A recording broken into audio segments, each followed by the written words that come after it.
আসসালামু আলাইকুম রহমতুল্লাহ। কি অবস্থা, কেমন আছেন? আশা করি আল্লাহর রহমতে ভালো আছেন। এক ভাই জিজ্ঞেস করছিলেন যে ভাই, আপনাদের হাতে এবং পায়ে, মাথায় যে ট্যাপ দিয়ে এগুলা মানে কেন লাগানো হয়? এখন আমি বলি, মনে করেন যে ভাই, আমাদের যে সৈন্যরা আছে এদের মনে করেন যে মাথায়, হাতে, মানে মাথার হেলমেটে, হাতে এবং পায়ে মনে করেন যে যে লাল ট্যাপ কস্টিপগুলা দিয়ে চিহ্ন চিহ্ন দেওয়া হয় আর কি।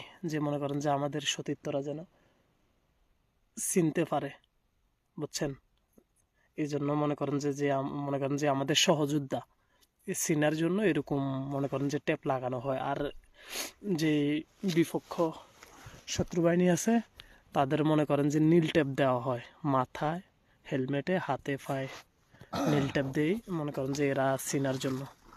তো ঠিক আছে, আশা করি বুঝতে পারছেন।